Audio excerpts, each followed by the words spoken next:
All right, truth seekers, welcome. Harmless Dave here on the Harmless Dave channel. Getting out of the music lane on this particular video. I've got something that's been on my mind and in my heart that I wanted to talk about. It's regarding Charlie Kirk. All right, and some things I've been observing. So I will share my thoughts and I'll do it in real time for a few real people just like you and just like me. Some people aren't going to care, okay? And some people have their own version of Charlie Kirk, right? I didn't know Charlie Kirk. I never met Charlie Kirk. I did watch his noontime show on Real America's Voice every so often. I would put it on in the background while I was doing things around the house, and he was one smart dude. His mission was to educate younger people primarily with regard to issues, political issues, cultural issues.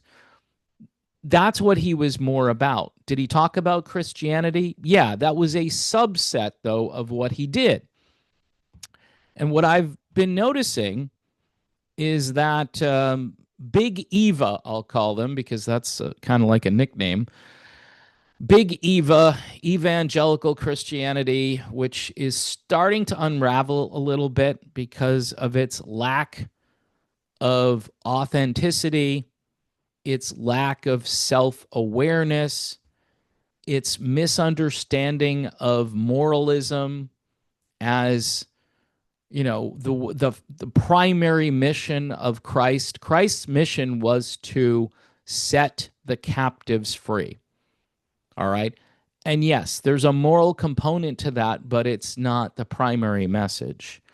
Some of these churches are more concerned about different places around the world as opposed to the community that they represent. And they say, if you don't go along with us and believe these things, then you're not really a Christian, or you're not a very good Christian, or you're not doing God's will, and so forth. And these people have come along and they've tried to rewrite what Charlie Kirk was all about. At the time of Charlie's passing, he was exploring some ideas which, are now being debated on the internet. And it's divided people politically now. Whereas if you don't support this one group of people over here, then you're a very bad human being. And it's not that you don't support those people. It's kind of like, hey, the neighbors across the street, their house is on fire. Yeah, we'll go and see if we can put out the fire. But if we go over there and someone robs our house, we're going to be concerned about our house. We can do two things at the same time. And some people, after seeing their house burglarized or people jumping into their house without permission, they're like, you know what? I'm just going to take care of my own property. You worry about your property over there. I'll worry about mine over here. I know that's kind of a crappy analogy, but for the last few years, I think people are a little bit more focused on their family, their country, just our country and not someone else's country. And so when someone comes along and says, hey, this is what Charlie Kirk believed. He believed that this country over here was so important, and he understands the biblical ramifications of that. That's not true, though. Charlie was starting to explore other ideas. And these people are losing their minds because this information is coming out, and now Charlie doesn't fit into their template, their Christian evangelical template. And what Christians in the United States are supposed to believe. By the way, what Christians believe in the U.S. is totally different from what Christians believe, say, in Africa or in India or in pick a country where Christians are kind of the minority. And you're going to find out, in pretty much most countries, they're the minority, right?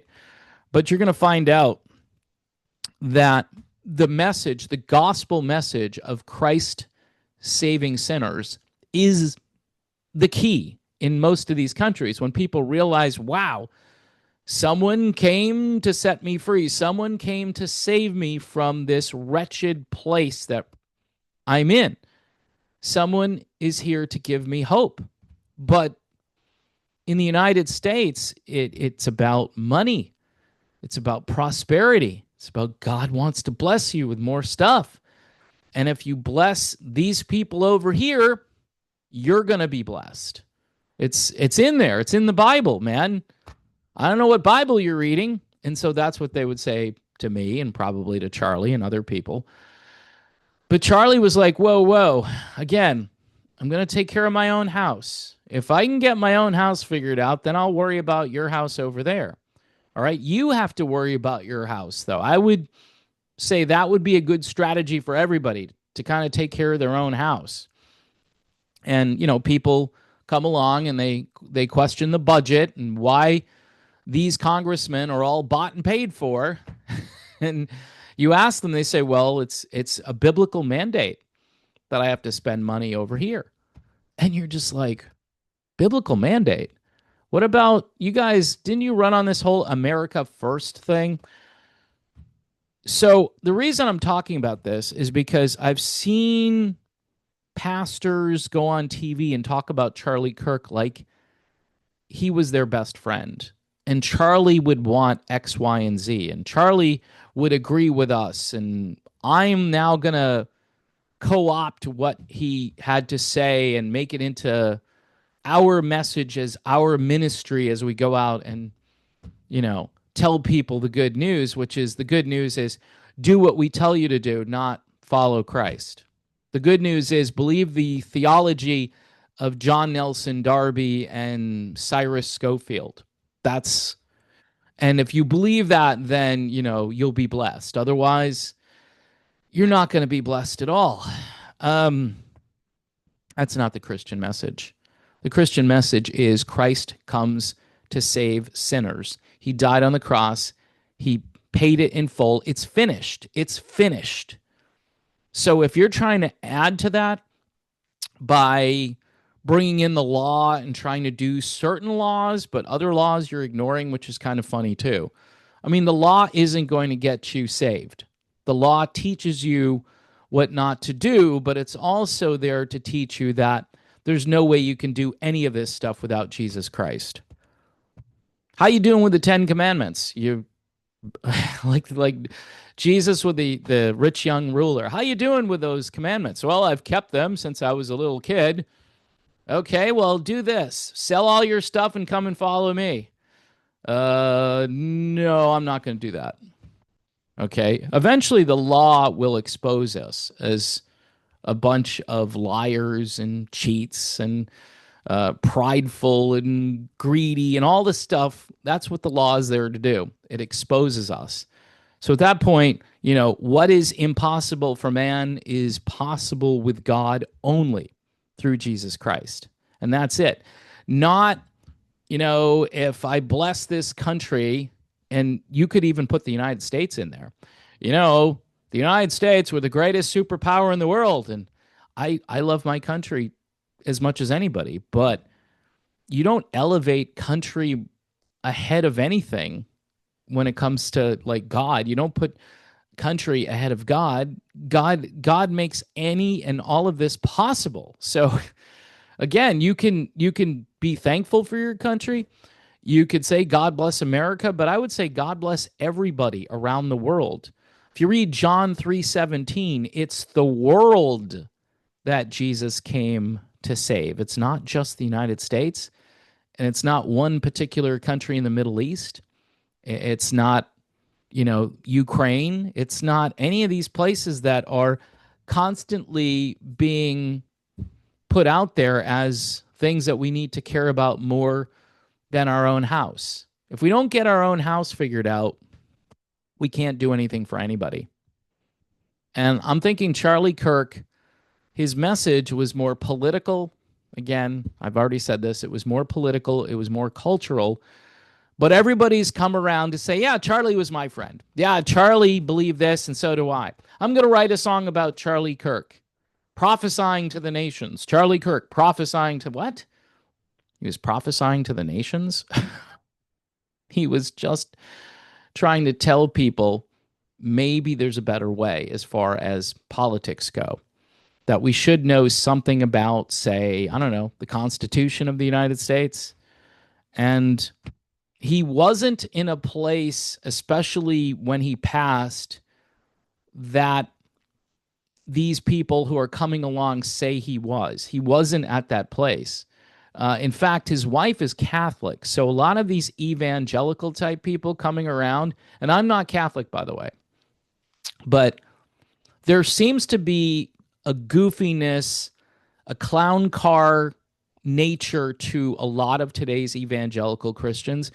And people are searching for a more authentic experience at church, liturgy, better music, right? More reverent music, a more reflective and somber and like just a better atmosphere, like a more religious atmosphere, a more peaceful atmosphere. And I think that's really important in just getting your mind right for a little while on a Sunday. And you can't do it if the church is just behaving like the world. And I don't mean like, doing all these debauched things. I'm talking about just, yes, we'll bring them in by doing everything that the world does in order to bring them in.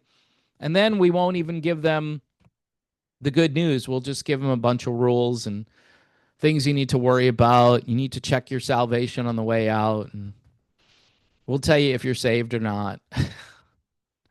Jesus said, believe. What must I do, Lord? What must I do? Believe on the one in whom the Father sent.